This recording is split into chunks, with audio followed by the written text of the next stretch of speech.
पूरे दिन में एक ऐसा समय अवश्य आता है कि जब आपकी हर एक मनोकामना पूर्ण होती है। ये जो यूनिवर्स है ये मदद करता है आपकी हर एक मनोकामना पूर्ण करने के लिए। अब ऐसा कौन सा क्षण है, अब ऐसा कौन सा पल है कि जब वो पल आता है जो कि आपकी सभी मनोकामनाओं को पूर्ण कर दे। मैंने कहानी सुनी है कि एक बहुत सफल व्यक्ति का इंटरव्यू एक पत्रकार ले रहा था। तो पत्रकार ने पूछा था कि आप इतने सफल कैसे हैं, क्योंकि आपको मैंने देखा है कि जितने भी मौके आपके आते रहे आप हर एक मौके पर सक्सेसफुल हुए हैं।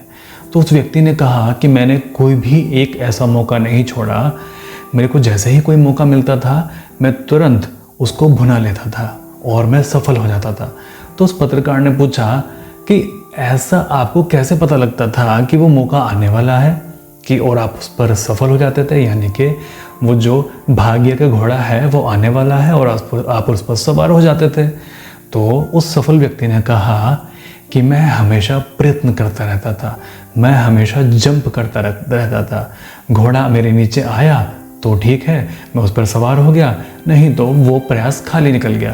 तो इस कहानी से हमें क्या शिक्षा मिली? इस कहानी से ये शिक्षा मिली कि हमें लगातार प्रयत्न करना है और यूनिवर्स आपको वो चीज़ डिलीवर करेगा जिसके लिए आप बने हुए हैं और जिसके आप काबिल हैं। हमारे शरीर के अंदर पॉजिटिव ऊर्जा भी होती है, यानी कि पॉजिटिव एनर्जी भी होती है, हमारे शरीर के अंदर नेगेटिव एनर्जी भी होती है।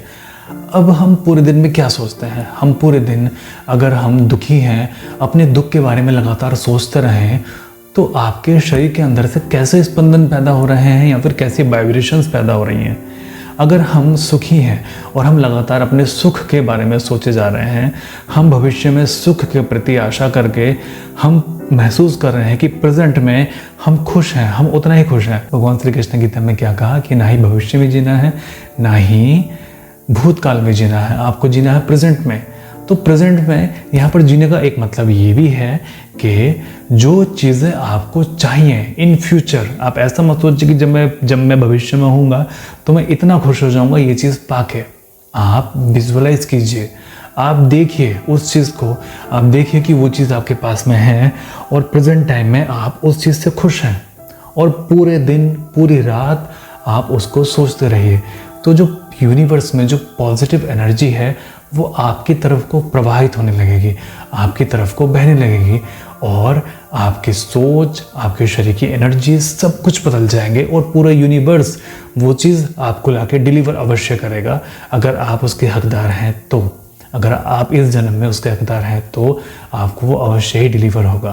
तो अभी आपके हाथ में है कि क्या आप पूरे दिन अपने दुखों के लिए प्रार्थनाएं करते रहते हैं या फिर अपने सुखों के लिए प्रार्थनाएं करते रहते हैं। वो मंदिर में घंटी बजाना, वो दिया जलाना, ये भी एक तरह की प्रार्थना है। लेकिन जो हम पूरे दिन में घंटों बैठकर सोचते रहते हैं, यानी कि हम काम तो कुछ और कर रहे हैं बट हमारे दिमाग के पीछे कुछ और चल रहा है, एक सैड सोच, एक दुखी मन की सोच हमारे मन के पीछे चल रही है, तो आप ये समझिए कि ये प्रार्थना है। जबकि प्रार्थना कैसी होनी चाहिए? प्रार्थना होनी चाहिए कृतज्ञता की, आपके आभार की, कि जो भी आपके पास में है उसके लिए बहुत बहुत धन्यवाद।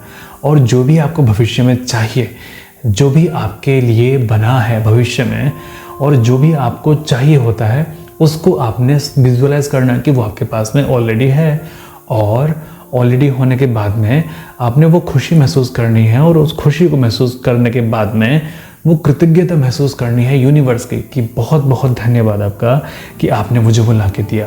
ऐसा आवश्यक नहीं है कि जब आप सुबह उठें तब धन्यवाद दें, दोपहर उठें तब धन्यवाद दें, रात में सोने के लिए जाएं तब धन्यवाद दें, ऐसा नहीं।